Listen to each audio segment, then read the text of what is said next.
Nous sommes venus voir son Excellence Madame la Première ministre chef du gouvernement pour parler de l'actualité. Et l'actualité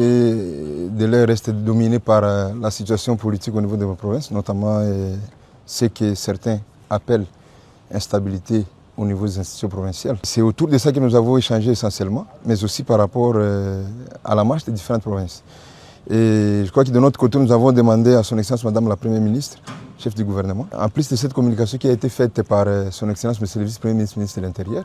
de ne pas se limiter à ce niveau-là. Certes, c'est la volonté du chef de l'État, mais maintenant, il faudra réfléchir sur la matérialisation,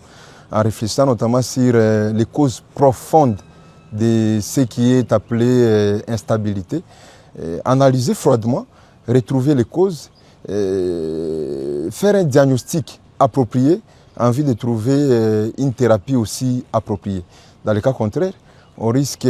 certes de vouloir soigner les symptômes, mais sans s'attaquer à la cause, on ne tournera qu'à rond. Voilà pourquoi nous avons partagé cela avec son Excellence Madame la Première ministre, qui a été attentive, qui nous a dit, entre autres, que pour elle, et notamment pour le gouvernement de la République, et même pour les chefs de l'État,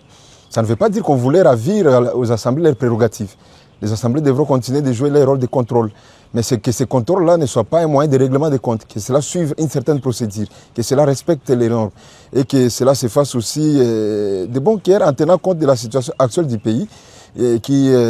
vit des moments de tension dans certaines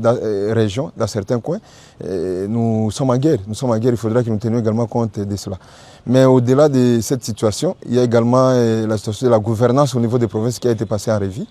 La situation des investissements du gouvernement de la République au niveau de nos provinces, qui doit être suivie également par les députés provinciaux, au-delà du suivi du niveau national, et des contrôles qui doivent être faits par l'IGF, la Cour des comptes et les autres structures de contrôle. Et les assemblées aussi devront continuer avec ces contrôles-là. Au-delà de cela, nous avons également échangé sur la situation des députés provinciaux, des assemblées provinciales, qui connaissent ces jours 7 mois au total d'impayement, 7 mois d'arriérés, avec 4 mois depuis le mois de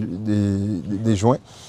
où les assemblées ne sont pas payées. Nous lui avons fait part parce que vous savez que la dernière fois que nous sommes passés ici, la situation s'était améliorée, mais ça s'est empiré depuis un certain moment. Voilà pourquoi nous sommes rentrés chez l'autorité numéro 1 du gouvernement, qui en sa qualité nous a rassuré d'échanger avec les vice-premiers ministres, ministres du budget, mais aussi les ministres des Finances, pour trouver des voies et moyens en vue de résoudre cette question qui vaut également non seulement de l'intérêt des députés provinciaux, mais également de notre population, puisque vous savez que les députés sont également des intervenants sociaux, ils aident également le gouvernement central à combler ces vides au niveau de nos provinces.